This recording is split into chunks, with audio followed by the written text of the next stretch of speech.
Mendieta. Él es catedrático universitario, fue decano de la Facultad de Ciencias Económicas de la Universidad de Cuenca.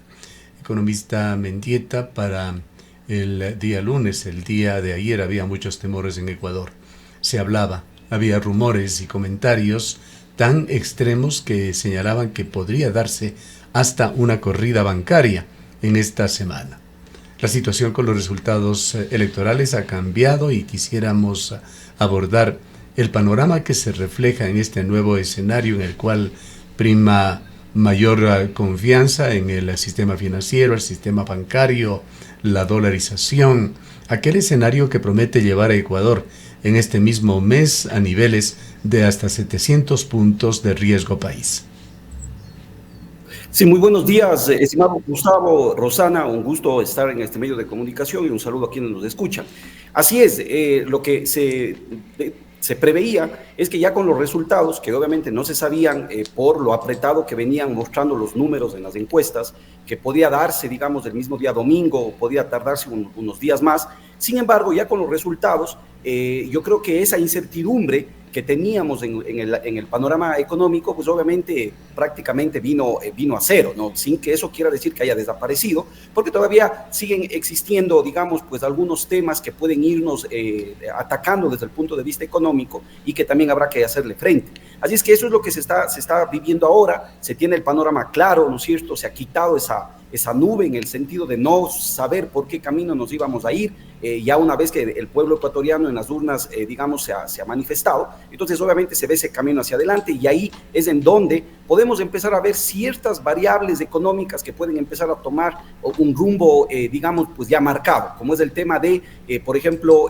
dinamizar el consumo, ojalá se dinamice la inversión, aunque esto no depende solamente del tema de incertidumbre, pero sobre todo, como usted decía, quizás los mercados internacionales vuelven a ver al Ecuador con menos riesgo del que tenía, dada la incertidumbre, pero que también hay otras variables que están en juego, como el tema exterior. El Ecuador tiene unas relaciones internacionales importantes en temas de exportaciones con Estados Unidos, eso hay que esclarecer, así como el tema del precio del petróleo. Así es que este es un primer, digamos así, pues efecto, y habrá que seguir esperando qué es lo que viene a continuación.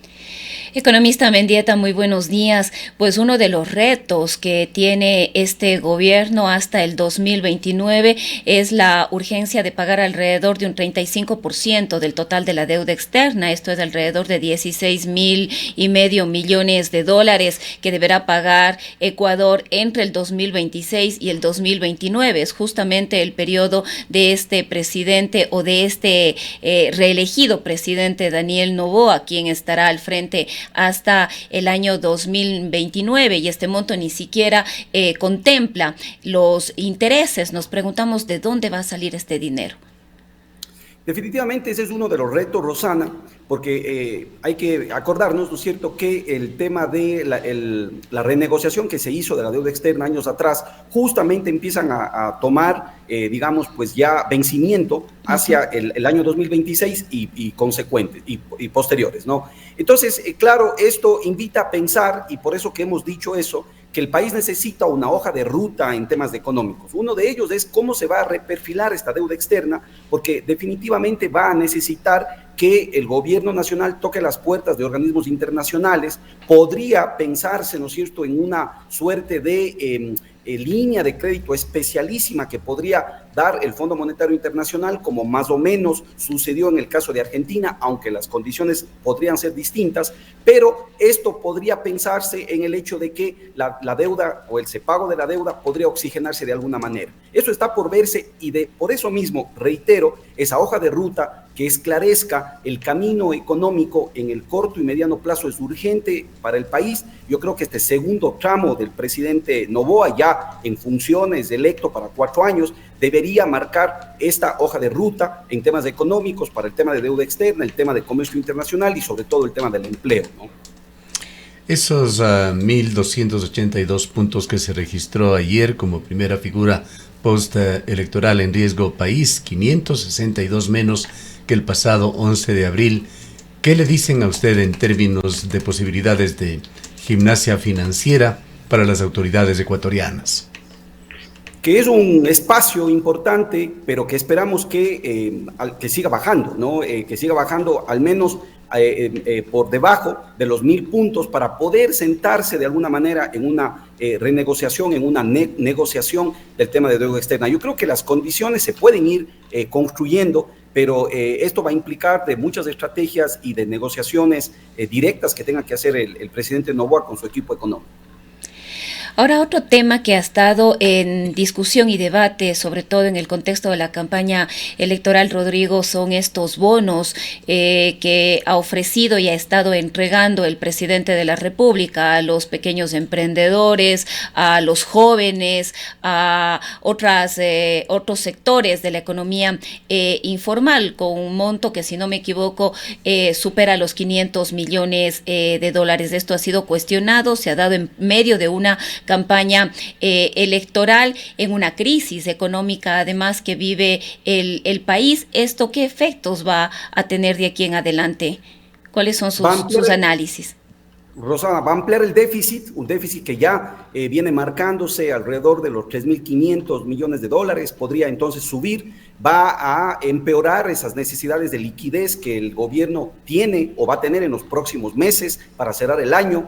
De hecho, esto lo que hace es abonar otra vez, ¿no es cierto?, a un tema de no saber cómo se va a cerrar ese déficit fiscal. Porque claro, los ingresos no alcanzan para los gastos tal como están. En este momento el presupuesto general del Estado alrededor de 35.000 millones de dólares, con un Estado que es capaz de generar más o menos 25.000 millones de ingresos. Entonces ahí hay un hueco que va a darse. Esto lo que haría es abonar a ello y sobre todo, ¿no es cierto?, también yo creo que genera o puede generar en la población ecuatoriana una suerte de, digamos así, pues como que podría pensarse que esto va a seguir, pero es un tema de pronto muy transitorio y que respondió a un tema político. Siempre nosotros hemos dicho que desde el punto de vista teórico en la economía, los ciclos políticos económicos llevan a cometer estas cosas, ¿no? Instituciones que, por ejemplo, gastan más en épocas de campaña, que hacen más publicidad en épocas de campaña, que llaman a concursos en épocas de campaña. Entonces, esto genera un debilitamiento de las instituciones y genera estos huecos presupuestarios que seguramente el Ecuador va a tener que cubrir de alguna forma. Esa forma será posiblemente una reforma tributaria. Daniel Noboa se va a ver obligado a una reforma tributaria en incremento de impuestos. Mire, yo creo que si hay un espacio para el tema de reforma tributaria, podría darse en temas de impuesto a la renta y revisar cómo está llevándose a cabo aquello, y por otro lado también una simplificación de lo que tiene que ver con el sistema tributario.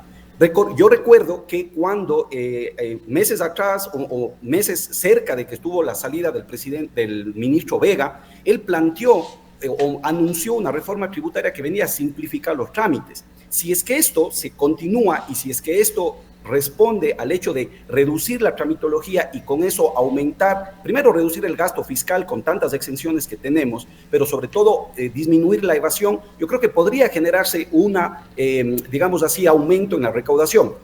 Pero no hay que olvidarnos que ya hay una reforma tributaria en marcha con un IVA del 15%, yo creo que eso por ahí no va. Puede ser por el lado del impuesto a la renta y, repito, por una suerte de simplificación del sistema tributario. ¿El IVA al 15% está para quedarse? Yo creo que sí, en las condiciones en las que estamos, por dos razones. Primero, porque tenemos estas urgencias y vamos a tener estas urgencias de liquidez, pero por otro lado también como que la sociedad ecuatoriana, ¿no es cierto?, como que ya internalizó, como que absorbió este IVA del 15%, entonces yo creo que mal se haría en retroceder. Podría darse, digamos, una condición de la economía en donde se puede revisar una reducción, pero si es que tuviéramos otras condiciones económicas. Yo creo que las condiciones actuales y con la intención que se le ve al presidente, yo creo que eso se mantendría en el 15%, Gustavo, al menos en este año. Una de las cartas que usó también Noboa en su periodo anterior fue el de las contribuciones especiales, contribuciones de los grandes contribuyentes, tema que si bien arregló las cifras para el fisco, trajo depresión económica para el país. Los grandes contribuyentes tienen proveedores de todo tipo y en la práctica ellos sufrieron, que esto significa una cantidad muy grande de ecuatorianos.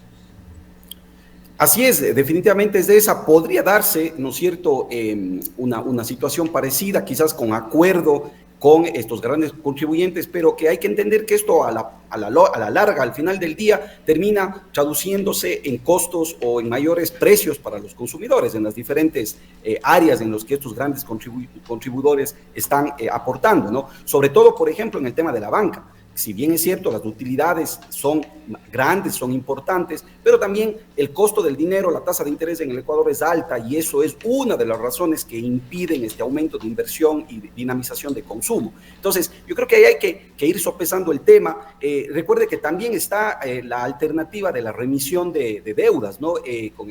Con el fisco, cosa que ya se ha venido dando históricamente años atrás cuando el gobierno ha tenido estas urgencias de liquidez. Podría pensarse también en algún tipo de esto, pero hay que ver cómo se va configurando. Y una cosa que es importante, Gustavo, es que recordemos que estas reformas tributarias tienen que pasar por la Asamblea. La Asamblea todavía tenemos, digamos, dudas de cómo al final se va a conformar, porque claro, ahí tenemos partida en dos y podría, digamos, impedir que ciertas leyes puedan avanzar, ¿no?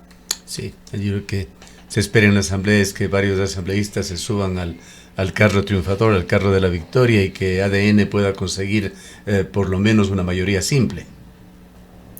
Eso es lo que, digamos, estaría como que en expectativa ahora. Entendemos que se necesitan alrededor de unos 10 asambleístas adicionales para que ADN pueda tener el número necesario de 77 voluntades que podrían ir, digamos, pues viabilizando ciertos proyectos, pero eso está por verse. Considero, de lo que he podido escuchar a expertos en materia política, que no sería difícil, digamos, una vez que está este momento con la reelección, entonces podría, digamos, darse esa situación, lo cual, repito, puede ir viabilizando algunos temas positivos para el país. Esperemos que así sea, ¿no?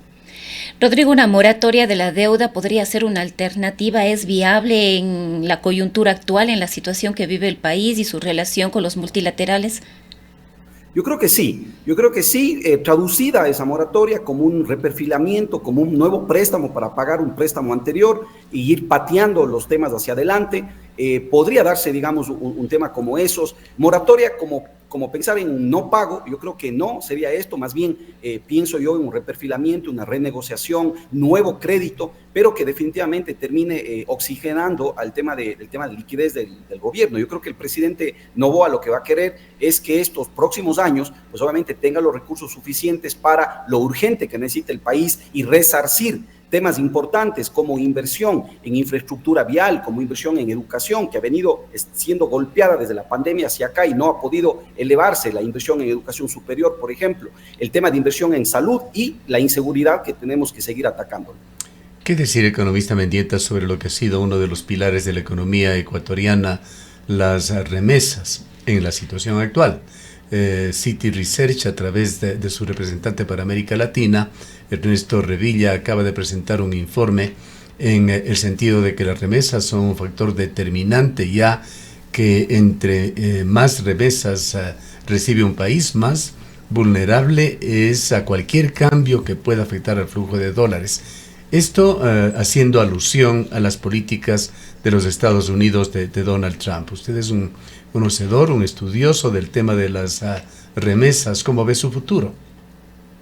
Bueno, las remesas en el Ecuador, Gustavo, han venido creciendo paulatinamente en los últimos años. Cada año vamos viendo récords. En el año 2024 rebasaron ya los 6.500 millones de dólares. Para que un poco tengamos una referencia de cuánto es este valor, todo lo que exporta el Ecuador a los Estados Unidos en productos no tradicionales llegó el año 2024 a 5.000 millones de dólares. O sea, fíjense cómo las remesas rebasa ese monto de exportación en 1.500 millones, por lo tanto, es el sector de exportación quizás más importante que tenemos, ¿no? En Camarón, el año 2024, también se cumplió un récord llegando a 7.000 millones de dólares. O sea, fíjese usted, para que entendamos el tema. Entonces, lo que se avisora es que este año esa tendencia de crecimiento se pueda detener. Yo no creo que van a reducirse las remesas porque la condición económica del Ecuador tampoco da para ello. Las remesas tienen un alto componente contracíclico. ¿Qué significa esto? Que cuando a la economía ecuatoriana le va mal, las remesas son las que, digamos así, llegan a salvar esa falta de ingresos para cubrir consumos básicos, consumos de primera necesidad. Entonces, mientras no pase esa condición, las remesas se pueden mantener y pueden tener una ligera disminución porque hay estudios, de hecho un estudio que estuve revisando el día de ayer, que dan cuenta que si las políticas arancelarias de Donald Trump se sostienen tal como están durante este año, pues podría generar una recesión mundial, Gustavo, entre medio punto y un punto porcentual, es decir, una caída en el Producto Mundial. Esto obviamente que también va a involucrar a los Estados Unidos con la consecuente reducción de trabajo, empleo, ingreso que puedan tener nuestros migrantes, dificultando el envío de remesas. ¿Cómo ve usted el otro tema del comercio internacional? Se dice que toda esta guerra comercial va a terminar perjudicando a unos y favoreciendo a otros, y entre ellos se especula que la China podría ser uno de los países favorecidos en el balance global. Y aquí en Ecuador tenemos ya serios problemas con el comercio con la China, al punto que portavoces de los sectores industriales de aquí de la ciudad de Cuenca han salido a los micrófonos y cámaras a solicitar que el gobierno tiene que hacer algo, que el comercio tan liberal con la China está matando a muchas empresas, sobre todo a las medianas y pequeñas de Ecuador, sin que las grandes dejen también de sentirlo. Mire, yo creo que esta lógica comercial que Donald Trump impone y que patea el tablero en términos de comercio exterior, porque va en contra de toda lógica. La lógica de comercio exterior en el tema arancelario da cuenta de una negociación entre productos, pero Donald Trump cambia esa lógica al hacer negociaciones o más bien imposición arancelaria para países. Entonces yo creo que esto lo que nos está llevando de lo que conocemos es que fue un primer golpe que lo que está haciendo entonces es llamando a cada país para poder negociar de manera, digamos así, pues bilateral. ¿Por qué razón? Porque, por ejemplo, tampoco le va a convenir a los Estados Unidos que ciertos productos con el arancel se encarezcan en su territorio. Por lo tanto, entonces, dependiendo de cómo están ahí las lógicas económicas que tienen que ver con la demanda, pero también con la elasticidad precio de la demanda, es decir, cuánto va a reaccionar esta demanda si el precio aumenta, cómo pueden absorber los importadores y los industriales que compran materias primas el costo de este arancel, yo creo que va a llevar al final del día a terminar con una política arancelaria muy distinta a la que en principio se puso. Y esto obviamente puede cambiar el efecto. Eso es un poco lo que yo avisó. Sin embargo, para el Ecuador, yo creo que es importante, y escuchaba justamente la noticia que ustedes daban antes de iniciar la entrevista conmigo, el hecho de que el sector industrial, el sector productivo, le está exigiendo al gobierno que tenemos que tener una estrategia para poder hacer frente a esto, que es los Estados Unidos, pero también a las otras regiones del mundo que nos compran, como es el caso de China, con el cual tenemos comercio exterior importante, como es el caso de Rusia y la Unión Europea. Entonces, esto yo creo que es importante porque marca también esta otra urgencia que tiene el gobierno nacional, ahora reelecto, de tener mesas de negociaciones en todos estos frentes, que involucre al gobierno, pero también al sector productivo, porque definitivamente esto va a cambiar de alguna manera cómo está estructurado el comercio exterior. Pero ahí, Gustavo, yo quiero terminar diciendo que también podemos tener muchas oportunidades, porque claro, si hay productos con los que podemos competir, pero antes, por cuestión de precio, no entrábamos en los Estados Unidos, quizás ahora, al imponer impuestos a otros países, aranceles a otros países,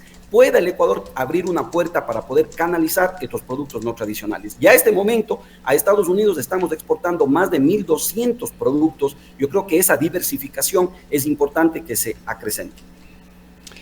Otro de los temas que volvería a la discusión y probablemente a la toma de decisiones de este gobierno sería la entrega del campo Sacha. ¿Cómo ve usted esta posibilidad? Toda vez que este tema fue absolutamente cuestionado, el tema quizás no, pero el proceso de cómo se llevó a cabo este intento de concesión de este campo petrolero, uno de los más importantes del país. Capaz, Rosana, se sigue adelante, habrá que estar atentos en qué condiciones se dan. Lamentablemente y de forma histórica, desde la década del 70 que encontramos petróleo, los, contratos petroleros no han sido beneficiosos de todo para el país. Y estaremos atentos si es que esto se continúa. Sin embargo, el tema petrolero tiene un problema fundamental, otra urgencia del gobierno. Fíjese, por eso que decimos que los retos son importantes y enormes a veces, sin temor de exagerar. Porque en el tema petrolero la inversión ha caído o no se ha dado tanto que la producción petrolera del Ecuador ha ido perdiendo espacio. Este momento nosotros estamos con muy, digamos, pues reducida producción petrolera y esto nos afecta y necesita un cambio también en temas de inversión en materia de petróleo. ¿Qué tan relevante va a ser la figura del ministro de Economía? Cuando Rosana trae el tema del campo Sacha, recordamos que Juan Carlos Vega, y esto es algo comprobable, se opuso a lo que quiso hacer el gobierno con el campo Sacha en esos días de carnaval. Y recientemente, la semana pasada, hablábamos con un alto ejecutivo de Wall Street, un experto muy conocedor, Ricardo Penfold, de nacionalidad venezolana. Él es un economista que ha estado en varias empresas en Wall Street, incluyendo Goldman Sachs. Él se refirió en términos muy positivos a Juan Carlos Vega como el arquitecto que había liderado el ordenamiento financiero de Ecuador en el gobierno de Noboa, ordenamiento financiero que también recibió elogios de este experto. Sí, claro, es que lo que pasa es que el ministro Vega logró lo que no habían logrado muchos ministros anteriores en términos de aumentar el IVA y focalizar y reducir subsidios. Esto inclusive vino el Ecuador discutiendo 10 años atrás con graves problemas, con estallido social, pérdidas humanas inclusive, y fíjese cómo se resolvió quizás en meses sin mayor aspavientos, ¿no? Entonces eso obviamente que tiene un mérito, y luego después la nueva conformación, que primero no sabemos si se dará porque puede continuar el ministro actual en temas económicos, pero yo sí creo, digamos que hay que estar atentos ahí porque un cambio podría darnos luces, Gustavo, por dónde va este tema, del tema petrolero, pero también el otro al que Rosana me preguntaba, el tema de renegociación, reperfilamiento de deuda externa.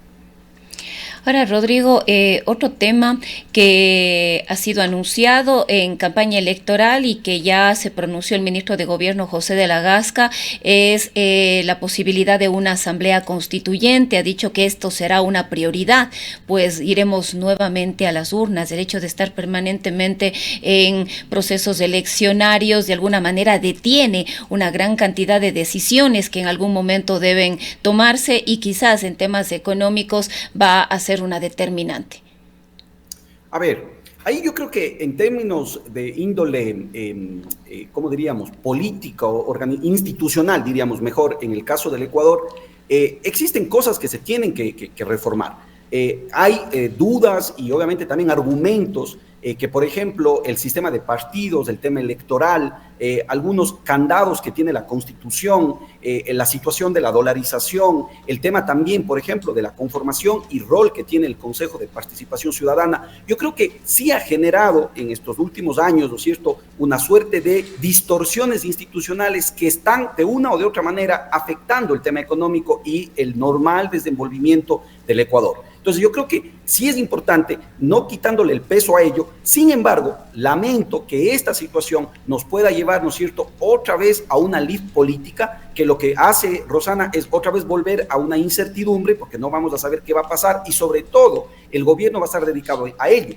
Otra vez entonces se van a ir posponiendo todas estas agendas y estas hojas de ruta económicas que en los diferentes frentes necesita el Ecuador. Y mientras se resuelve una asamblea constituyente, otros temas como las reformas a la seguridad social, las reformas al código laboral o al sistema laboral aquí en el país seguirán continuando pendientes. Seguirán continuando pendientes porque obviamente vamos a estar con esta lógica institucional política, digamos así, como prioridad. También, ¿no es cierto?, de lo que puedo escuchar otra vez a los expertos políticos, podría ser un tema que con el cual comience el gobierno de Noboa para aprovechar este capital político que obviamente ha conseguido ahora, y eso, repito, lo que puede hacer, ¿no es cierto?, es claro, fortalecer una figura, fortalecer una candidatura, un partido inclusive, pero eso a costa de ir posponiendo temas económicos urgentes que el Ecuador necesita. Bien, una pregunta final. Las necesidades del país realmente son casi infinitas, pero hay algunas que son absolutamente prioritarias. Un eje en el que tiene que trabajar el gobierno es la infraestructura. Tiene que mejorar la red vial del país, Daniel Noboa. Un 42% de esta red apenas está en buen estado, esto según los propios informes del Ministerio de Transportes y Obras Públicas. En el sur, en la provincia de La Suay, en el sur del país, todas las vías están en permanente alerta. ¿Cree usted que ese camino de las alianzas público-privadas es la salida y que realmente funcionará? Yo creo que dos cosas aquí, Gustavo. Primero, y he planteado que es urgente, entre otras cosas en materia económica, revisar el presupuesto general del Estado. Pero, ¿en qué sentido? En el sentido de que seguramente, dado que hemos tenido tantos años de presupuestos prorrogados, en donde prácticamente hemos hecho un copy y pega del presupuesto anterior, esto genera seguramente una inercia presupuestaria. Entonces, lo que se tiene que, y seguramente eso, ¿qué implica? Implica que estamos gastando donde el gobierno y el Estado ecuatoriano no requiere, porque tenemos un gasto inflado, ¿no es cierto? Y estamos dejando de gastar o no tenemos recursos para lo que realmente requiere. Entonces, yo creo que una revisión de ese presupuesto en los diferentes ministerios, estamentos del gobierno, podría liberar recursos para, por ejemplo, mejorar el equipamiento que tiene el Ministerio de Obras Públicas y pueda al menos darle mantenimiento y limpieza a las carreteras del austro del país, que obviamente están en condiciones deplorables y que van a seguirle estándolo con el invierno que nos está azotando. Eso por un lado. Pero por otro lado, eso en el corto plazo. En el mediano plazo, yo coincido con usted, creo que la solución al sistema vial es entrar en una lógica de alianza público-privada, dada la falta de dinero que va a tener el gobierno nacional y las urgencias que va a tener, digamos así, pues en el mediano plazo. Bien, le agradecemos mucho por habernos acompañado. A ustedes, muchísimas gracias, un buen día. Declaraciones del economista Rodrigo Mendieta, analista. Él fue decano de la Facultad de Ciencias Económicas de la Universidad de Cuenca.